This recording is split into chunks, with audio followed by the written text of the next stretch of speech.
Hello student, आप सभी का स्वागत है आपके अपने YouTube चैनल ज्ञानदीप इंडिया पर। तो हमारा कक्षा 12 का रसायन विज्ञान का जो चैप्टर चल रहा था वो चल रहा है थर्ड। चैप्टर का नाम है प्यारे बच्चों रासायनिक बलगति, जिसे बोलते हैं हम केमिकल काइनेटिक्स। तो इससे पहले हमने प्रथम कोटि अभिक्रिया व शून्य कोटि अभिक्रिया के व्यंजक ज्ञात किए थे और शून्य कोटि अभिक्रिया के न्यूमेरिकल कंप्लीट कर लिए थे। लेकिन आज देखेंगे प्रथम कोटि अभिक्रिया के लिए महत्वपूर्ण न्यूमेरिकल। तो आइए देखते हैं बिना देरी किए। तो पहला क्वेश्चन है हमारा, कहता क्या है, प्रथम कोटि की अभिक्रिया के प्रथम कोटि अभिक्रिया के वेग स्थिरांक कितना दे रखा है? वेग स्थिरांक दे रखा है 2 मिनट इनवर्स है। टी हाफ की गणना करो। टी हाफ का मतलब है अर्ध आयु काल को हमें कैलकुलेट करना है। तो देखते हैं किस तरीके से करते हैं। तो हमें क्या लिखना है? हल। अब इसमें क्या दिया है? इसमें दिया है केवल वेग स्थिरांक के का मान ज्ञात। के का मान दे रखा है, निकालना क्या है? अर्धायु काल। तो देखेंगे वेग स्थिरांक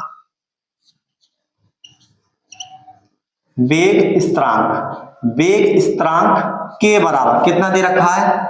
2 मिनट इनवर्स। ओके, उसके बाद देखेंगे अर्ध आयु काल। अर्ध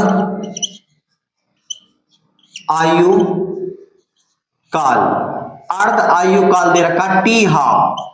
टी हाफ हमें क्या करना है? हमें कैलकुलेट करना है।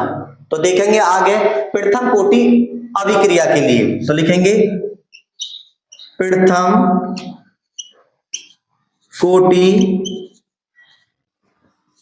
अभिक्रिया के लिए अर्ध आयु काल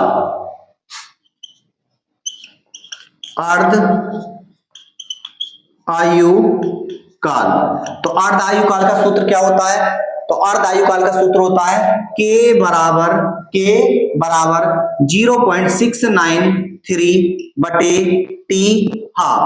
ओके, अब हमें टी हाफ को ज्ञात करना है।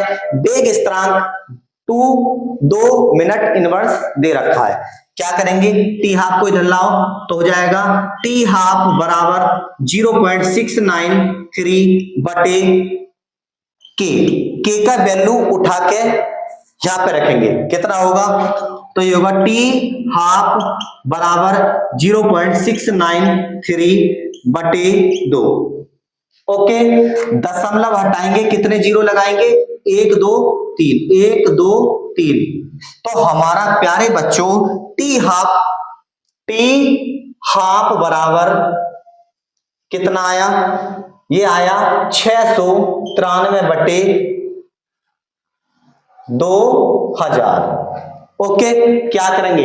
2000 से 693 को भाग करेंगे तो कितना हो जाएगा? 2000 किससे भाग करना है? 693, दशमलव लगा के जीरो बढ़ा दिया। ओके, कितना आएगा? कितनी बार जाएगा? 2 एकम 2, 2 4, 2 तिया 6। कितनी बार जाएगा प्यारे बच्चों? 3 बार। ओके, 0 में से 0 गया, 3 में से 0 गए 3, 9 में 0 गया 9, उसके बाद कुछ नहीं बचा। क्या बचा? 0 लगा लेंगे। कितनी बार जाएगा?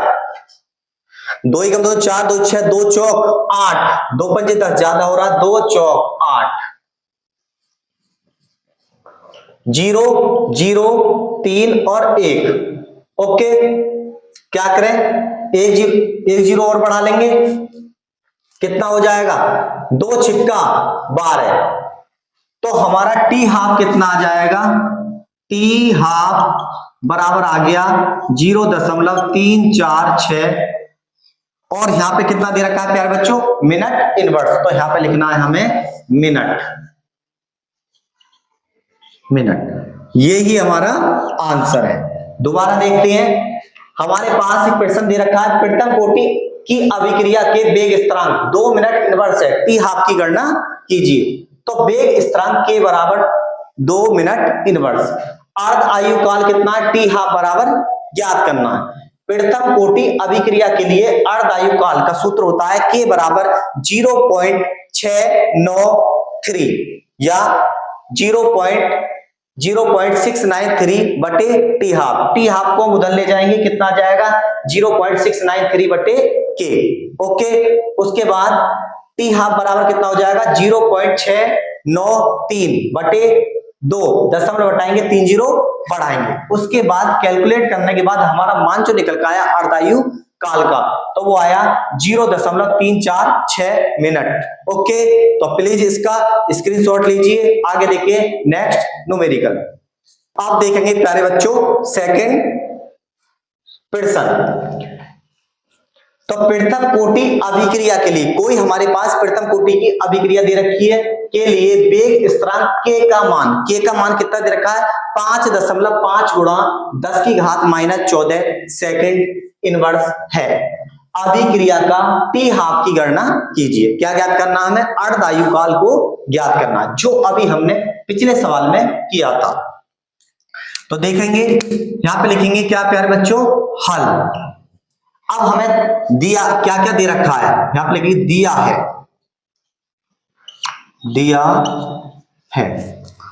क्या दे रखा है के का मान वेग स्थिरांक कितना दे रखा है 5.5 गुणा 10 की घात -14 second inverse. Okay, T half को हमें कैलकुलेट करना है। ओके, उसके बाद हम लिखेंगे प्रथम कोटि अभिक्रिया के लिए अर्धायु काल। तो लिखेंगे प्रथम कोटि अभिक्रिया के लिए अर्धायु काल। आप देखेंगे प्रथम कोटि अभिक्रिया के लिए अर्धायु काल क्या होता है, सूत्र होता है के बराबर 0.693 बटे टी हाफ। अब प्यारे बच्चों हमें टी हाफ को ज्ञात करना है, के का मान जो है हमें दे रखा है, तो टी हाफ को उठा के इधर लाएंगे तो कितना हो जाएगा टी हाफ बराबर 0.693 बटे के का मान उठा के यहां पे रख देंगे तो कितना होगा देखते हैं। तो ये होगा टी हाफ बराबर 0.693 बटे के का मान कितना है, के का मान है 5.5 गुणा 10 की घात -14।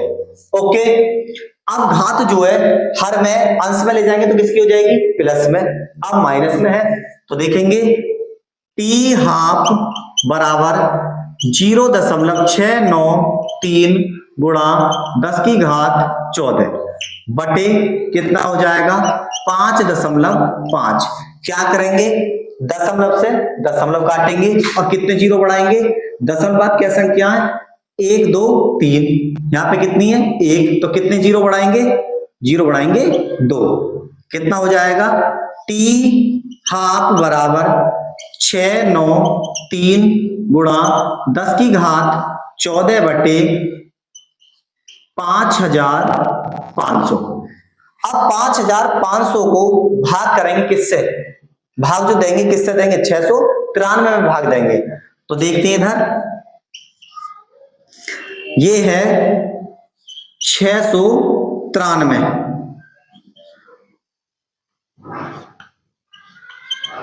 ओके क्या करेंगे दशमलव लगा के जीरो बढ़ा लें, कितनी बार जाएगा एक बार 5500, 0 3 9 में से 5 गए 4, उसके बाद 6 में से 5 गया 1। ओके क्या करेंगे दशमलव तो लगा रखा हमने, जीरो बढ़ा लेंगे, कितनी बार जाएगा 5 या 5 5 दूनी 10, 5 दिया 15, ज्यादा हो जाएगा देख सकते हैं हम गुणा करके देख सकते हैं कितनी बार से 3 बार देख सकते हैं 3 0 0 3 0 0 3 पंजे 15 का 5 हासिल लगा 1, 3 पंजे 15 15 और 1 16, ये बैटरी 16500, लेकिन कितनी बार जाएगा 2 बार देख सकते हैं हम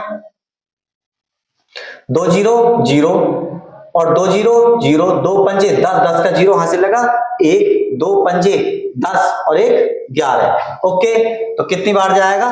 2 बार, 2 बार। ओके, तो लिख सकते हैं इतना ही काफी है। तो टी हाफ बराबर 0.12 गुणा 10 की घात 14।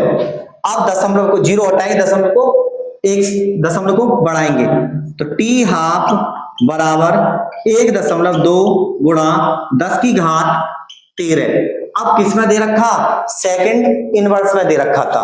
अब यहां पे लिखेंगे सेकंड। ओके, अब देखेंगे प्यारे बच्चों थर्ड न्यूमेरिकल। कहता क्या है? SO2Cl2 को प्रारंभिक मात्रा से कोई अभिक्रिया है तो कितने प्रतिशत होगी? 100% होगी। मात्रा से आधी मात्रा में वियोजित होने में 60 मिनट का समय लगता है। वेग स्थिरांक की गणना कीजिए। मान लो कोई अभिक्रिया कितनी है? 100% ही होगी, लेकिन जब 100% होगी तो उसकी आधी कितनी होगी? 50%। तो उसे समय कितना बता रहा है? 60 मिनट। ओके, तो देखते हैं, लिखेंगे हल।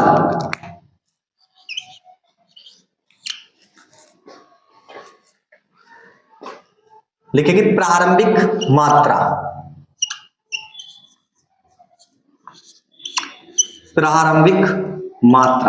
प्रारंभिक मात्रा को शो करते हैं हम R0। कितनी है? 100। ओके, मात्रा लिख सकते हैं। उसके बाद अंतिम मात्रा किससे शो करते हैं? R से। कितनी दे रखी है? 50%। मानना पड़ेगा हमें ये।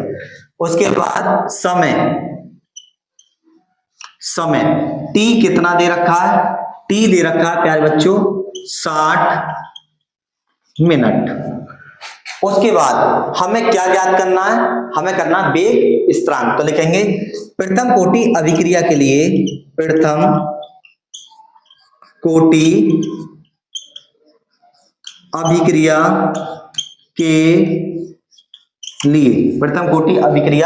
के लिए क्या होता है? K बराबर 2.303 बटे T इंटू log 10 प्रारंभिक सांद्रता बटे अंतिम सांद्रता। सारे मान उठा के इस वाली इक्वेशन में रख देते हैं। कितना मान होगा? K बराबर 2.303 बटे T का मान कितना है? 60 इंटू log 10 R0 का मान कितना है? 100 बटे R का मान कितना दे रखा है? 50। कितनी बार जाएगा? 2 बार। आगे देखते हैं K बराबर 2.303 बटे कितना आएगा? 60 इंटू log 10 2। क्योंकि log 10 2 का मान जो होता है वो होता है log 10 2 का मान जो होता है लिख सकते हैं यहां पे log 10 2 0.3010। ओके, log 2 का मान उठा के यहां पे रखते हैं। क्या हो जाएगा? K बराबर 2.303 बटे 60 गुणा कितना होगा? 0.3010। जब हमने आपके लिए प्रथम कोटि की अभिक्रिया कराई थी तो हमने कैलकुलेट करी थी, ये वैल्यू करी थी। तो इसका मान जो होगा कैलकुलेट करने के बाद ये होगा 0.693 बटे कितना आ गया? 60। क्या करेंगे? दशमलव हटाएंगे, जीरो बढ़ाएंगे। कितने जीरो? 1 2 3 1 2 3। कितना आ गया? K बराबर 693 बटे कितने हो गए? 60,000। देख सकते हैं इकाई, दहाई, सैकड़ा, हजार, 10,000। क्या करेंगे? भाग करेंगे किससे? 60,000 से। तो देखेंगे भाग करते हैं, किसे करेंगे? 693 को 693 क्या करेंगे, दशम लगाएंगे, जीरो बढ़ाएंगे, ये हो गए 60,000 और ये है 6,930। एक जीरो यहां बढ़ाएंगे, एक जीरो यहां बढ़ाएंगे, कितनी बार जाएगा, एक बार जाएगा, 60,000। ओके, इतना ही। तो ये हो जाएगा k बराबर 0.01। क्या दे रखा है, ये दे रखा है समय, क्या दे रखा है, t 60 मिनट। अब ये हो जाएगा मिनट इनवर्स, यही हमारा आंसर है। ओके, तो आज के लिए इतना ही। अगर हमारी वीडियो पसंद आई हो तो अपने दोस्तों के साथ शेयर करें। मिलती है नेक्स्ट वीडियो। जय हिंद।